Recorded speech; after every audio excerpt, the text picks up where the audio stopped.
Okay, welcome everybody back to Steve Talks Boxing X, STBX, with Boxing Support. And we're back with our special Christmas show, Roundup with Darren. This show, we're going to be looking at the highlights, a couple of the highlights of this past month, but mainly focusing on this Saturday's fight and previewing the Day of Reckoning. Joining me, of course, is Darren. Welcome back, Darren. Cheers, Steve. Glad to be back on again. Yeah, glad to have you, and happy Christmas as well. Cheers to you and all the followers on Twitter and everyone that watches your show. All the best for everyone. Yeah, thank you. I've gone. My beer option today is for the Spanish Tyson Fury look-alike. my choice of beer. I had a few left over from the weekend, to be honest with you, so might as well use them up. Fair play. Simple Stella for me. Yeah, the old Uri Geller. yeah, that's the one. Yeah. You can't go wrong with a bit of that. So, but yeah, thanks for coming on, Darren. Before we get into the boxing side of things, we're just going to quickly touch on our sponsors, which are Boxing.Support. I'll just ask you just a couple of questions, Darren. What do you think about Boxing Support?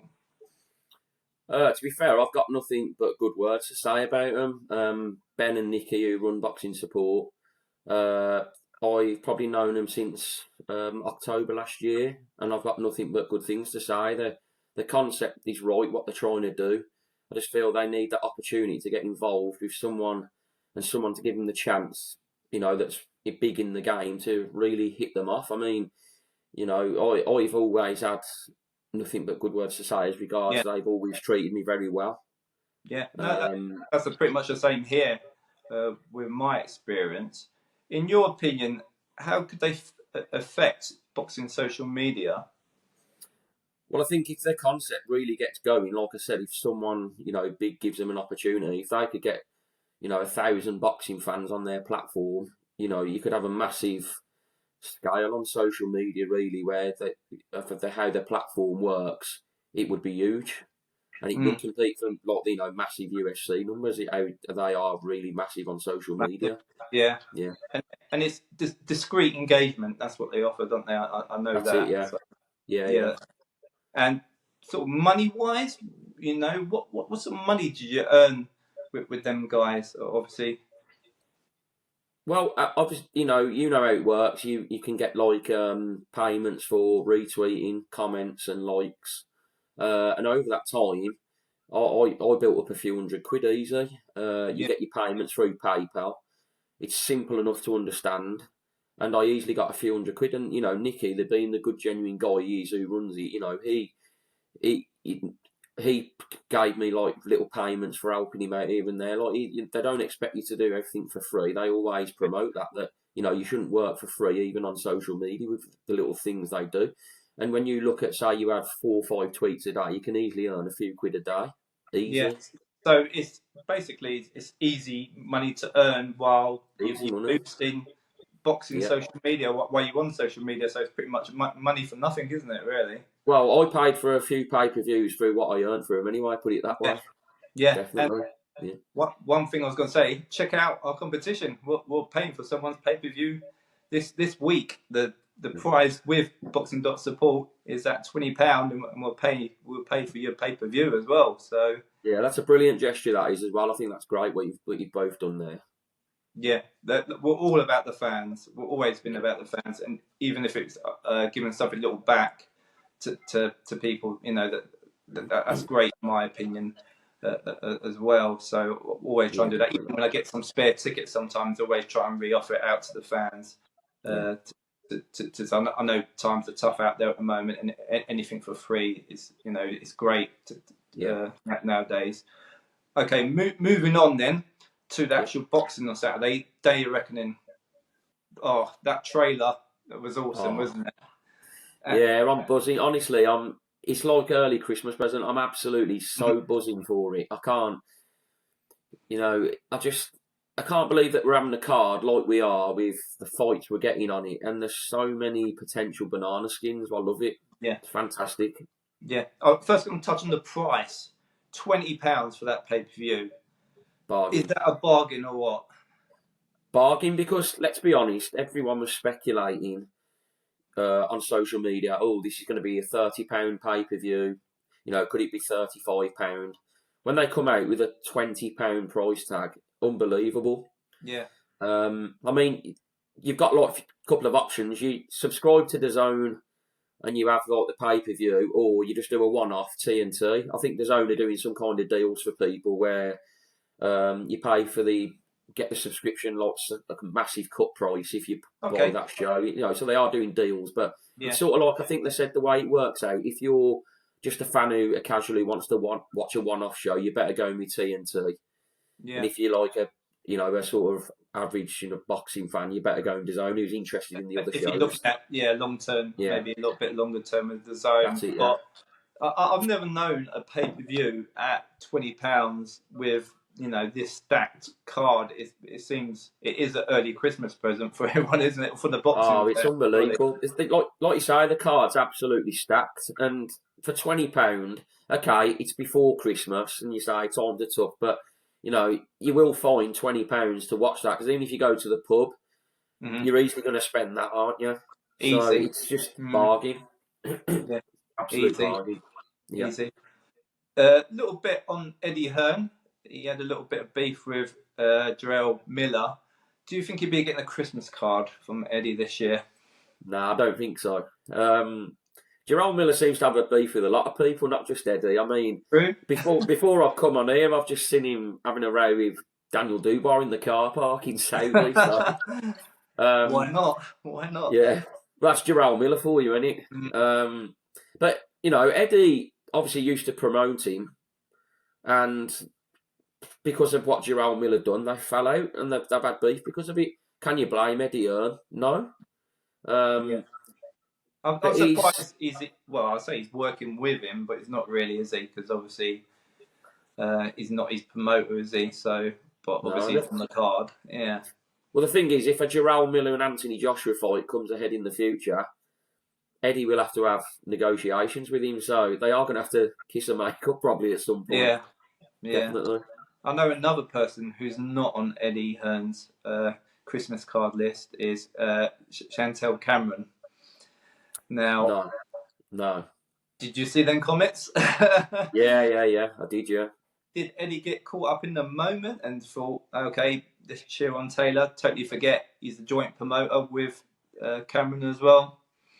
The thing is, from what I've seen, I saw the Eddie Hearn comeback where Chantal Cameron was saying, he was cheering when Taylor won.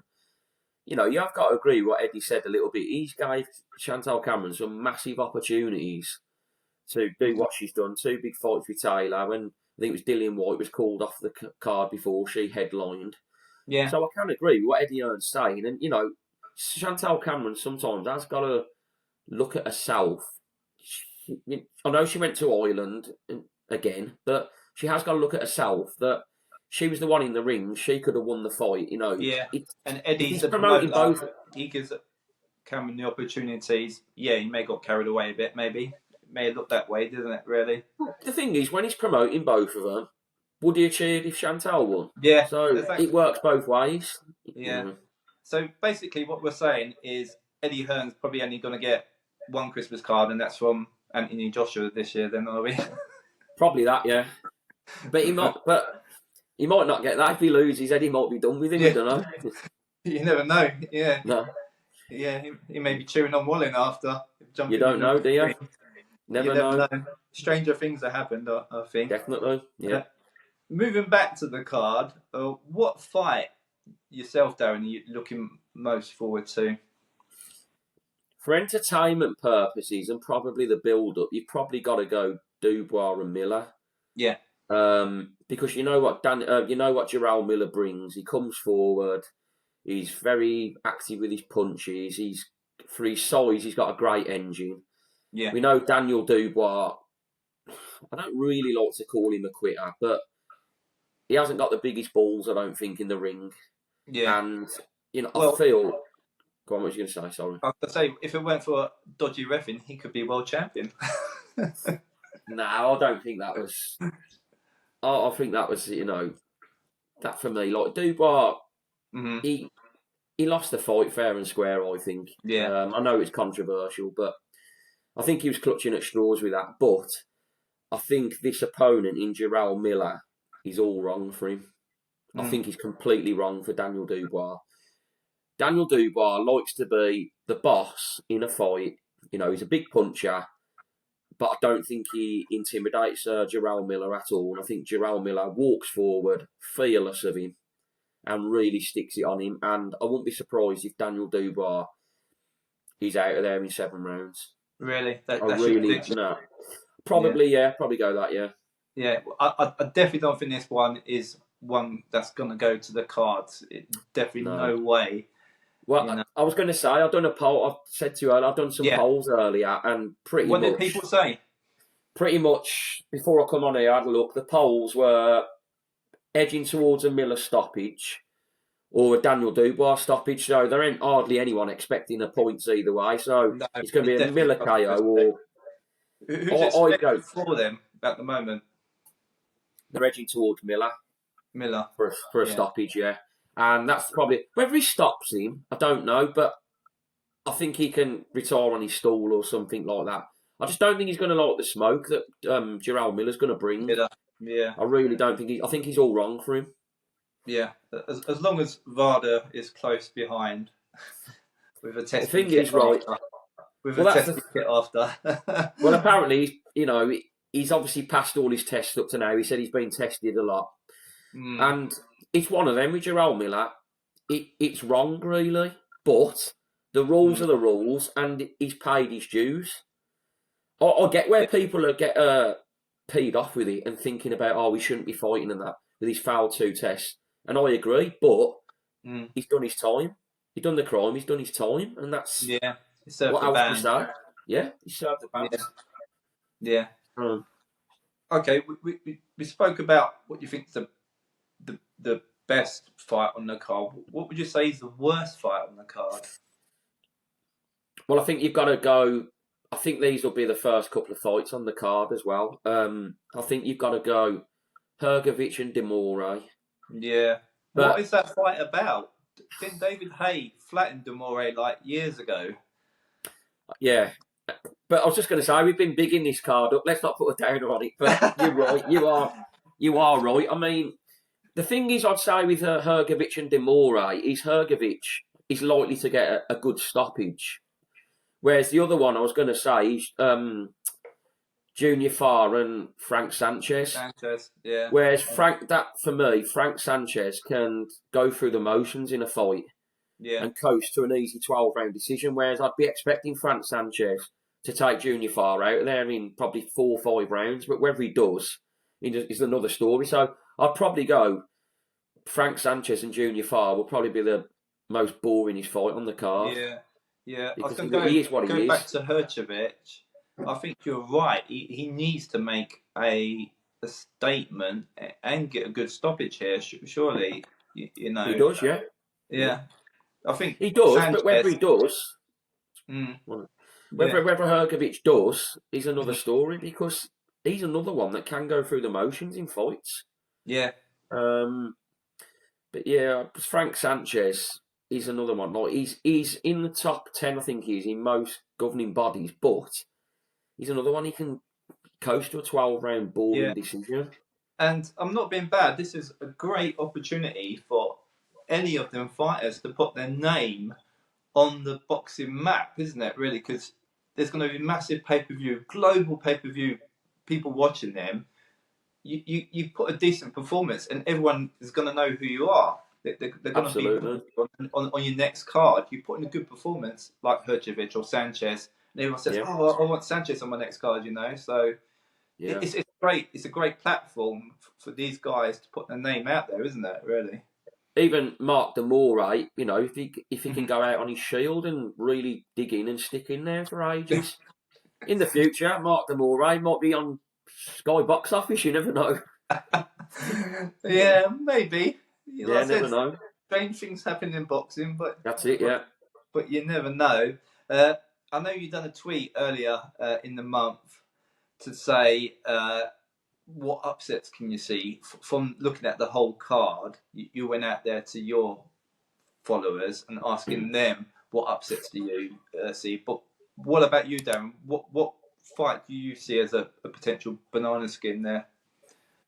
Well, You say fight, I say fight, I do, because Fights, okay. Yeah, I can plural. Yeah. see absolutely.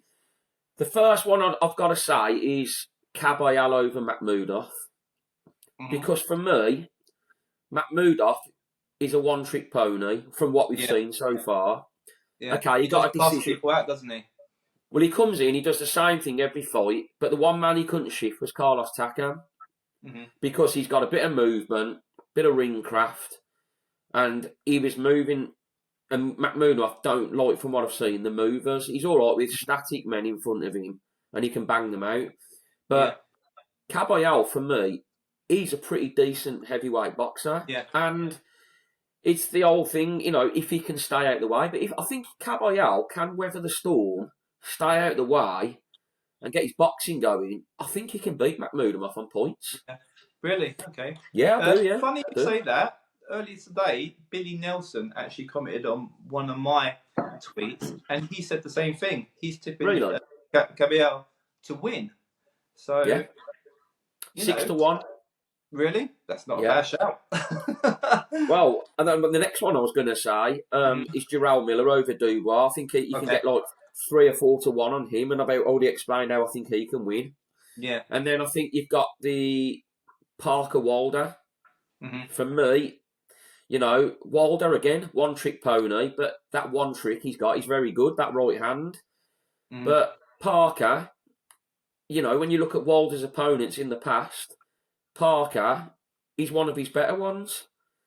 And there's several things going for Parker. He's got age on his side. I think he's 31 and Walder's 38 or something like that. Yeah, I think he's heading that way. Yeah. Mm. Yeah, and then Walder's got 1 round in 2 years against Alanus. Parker's been very active, 5 fights, Yeah. and I think Parker's great value. Yeah. How he'd win the fight if he's a debatable one. I mean, Parker hasn't got the biggest power, but I don't think Walder's got the best chin. No. So I would probably say that that's a potential banana skin. Parker can Yeah. win for me. Yeah. I wouldn't like to Well, say how I think he can win. yeah. But When the fight was first announced, I actually stuck my neck on the line, and I said, I think Parker can win this. I did yeah, get a bit of a mixed response from a lot of obviously American Wilder fans there, saying, "What are you talking about? He's going to blast him away." But I think you're right. I know it's a big if, but if he can stay away from Wilder with that right hand for 12 rounds, I think he can outbox him. Simple as that. But yeah, if he I gets do. pulled, I do believe it's game over at the Well, same that's the time. thing. I mean, So, the one thing you can say is Parker has got a good chin. yeah, But for me, I think I said it to you before, Parker, if he had the power, would have beat Joe Joyce. yeah, Because he tagged him several times. It's not he yeah. couldn't hit the target. He tagged Well, him several times. well, we saw that with Zhang against Joyce. Zhang's got the power. Zhang can bang. Exactly. So, Yeah. and Joyce found out. So, But can Parker have enough power? He's got fast hands. Can he have enough power to stop Wilder? But the one thing I will say is sometimes with Joseph Parker, he lacks a bit of killer instinct at times. yeah, If he hits Wilder, he's got to follow it up. yeah. But he can go into his shell. A bit more But different lately. But would he want to risk it? Say it's round 8, he's doing all right. He thinks he's hurt Wilder. Will he go in? I don't think he will. I think he'll hold out. his engine's not the best, is it? Yeah, because He can Wilder, slow down. even when he's hurt, he can still throw and hurt people. Can't That's he? it, yeah. Yeah. Well, we say he's a one-trick pony, but I think it's the stats show that every man Wilder's faced, he's either stopped them or dropped them. Mm. So, Tyson Fury, he managed to catch the target. Yeah. He's Joseph Parker, that elusive, that he can stay away from Wilder's right hand.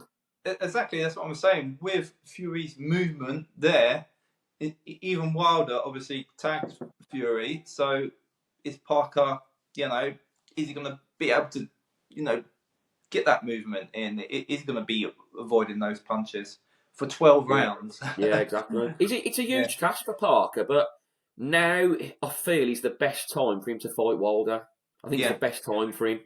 Yeah, He's definitely. taking this fight at the right time. So let's see. But the other one I was just going to say quickly is I think Wallin can outpoint Joshua. Wow. I think he can. Yeah, I do, yeah. See, I'll be the other way. I would say definitely that's a points win for Joshua there.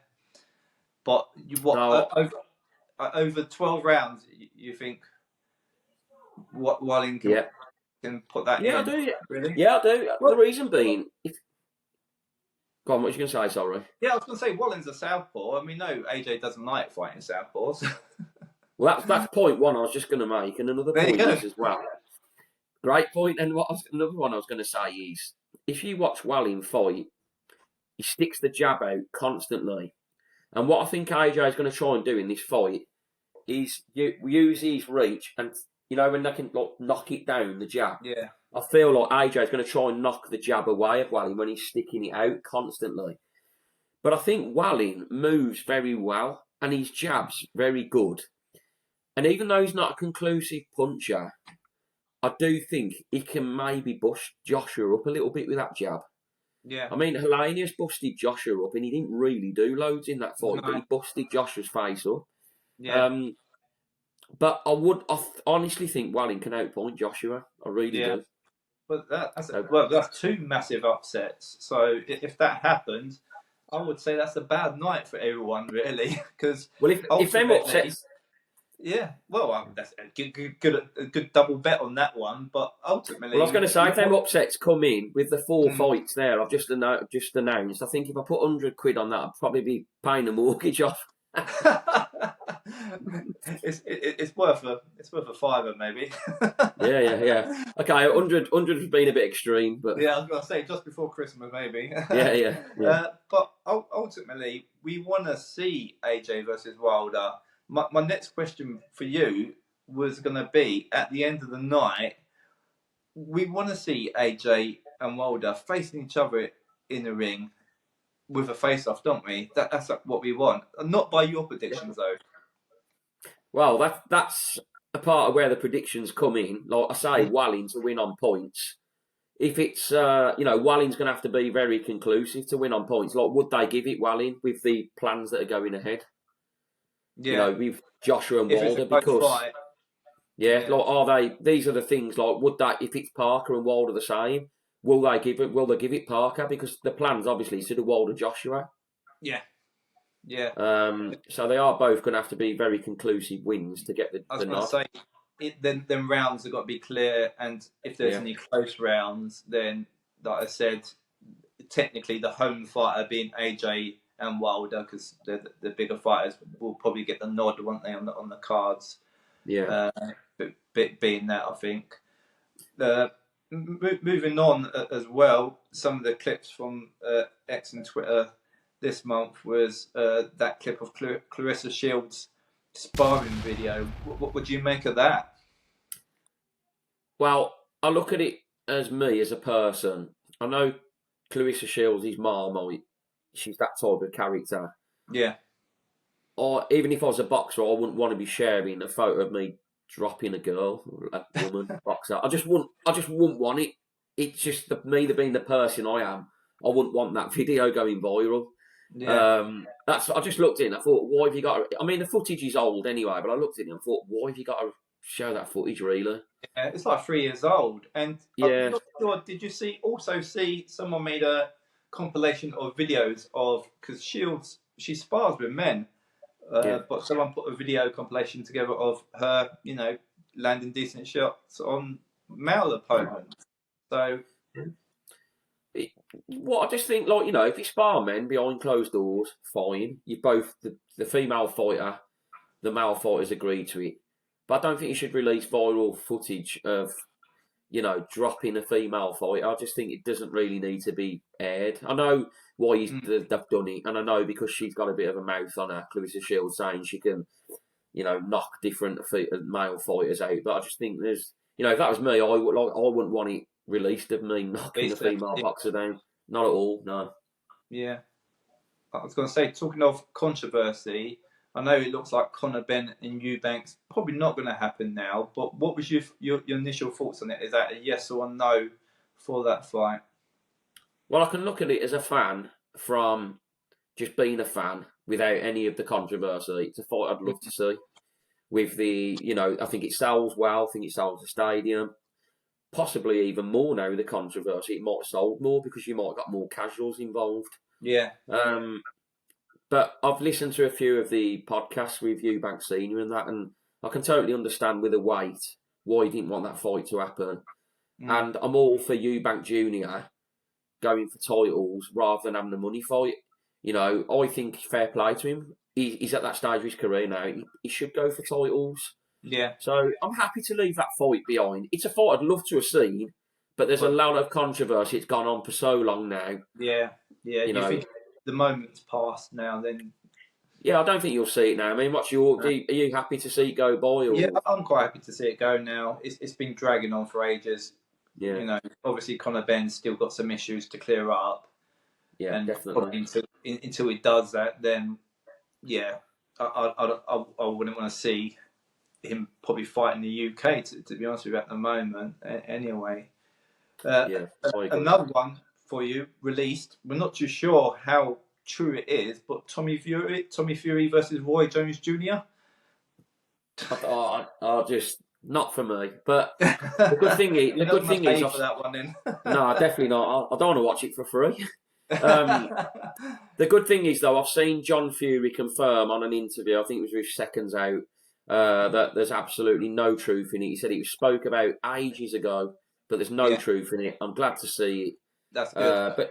But speaking of a Fury, I'll give him a little mention. I'm interested to see how Roman Fury's career goes with having no amateur background. I'm more interested in watching Roman Fury now than Tommy Fury. Yeah. Is he still with Channel 5 and Wasserman then? I think he was meant to be out. I think he thought he was meant to be out like quite recently, but I don't know if he's got a niggling injury or something. I'm not sure. Yeah. Or he's been a little illness, but yeah, Tommy Fury. You know, his job's done with what he's done with the money. Likely to have more big crossover fights, but don't really float my boat. He's more of a sort of social media boxer, isn't he? Love Island made him. It's true, and fair play to him though. He's made a hell of a lot of money from these fights anyway. You know, so that more than any boxer may earn in their whole career. So fair play to him to fight a few social media people. He's got his audience, and his audience is massive because of social media, reality TV. Fair play to him making money, but don't get fighting Roy Jones. It's just pointless. Yeah. That's my opinion anyway. Nah, that's fair enough. Okay, that's pretty much it then for our Christmas special. So thank you, Darren. Thanks for coming on again. I appreciate your time. No problem. Loved it, mate. Yeah. Obviously, everyone have a good Christmas, and you have a good Christmas as well. Cheers. Cheers, and definitely enjoy the fights on Saturday. Get your beers and snacks in. I think it should be quite a good collection of beers and snacks for Saturday. Got to spoil yourself before Christmas anyway. But also, please support the channel. Check out boxing.support as well. All the details are on below the video as well. Check out the guys and what they do there. They do some great work. But yeah, appreciate that. And yeah, everyone have a good Christmas. Good Christmas, everyone. Cheers, Darren. Cheers, mate. All the best. Talk.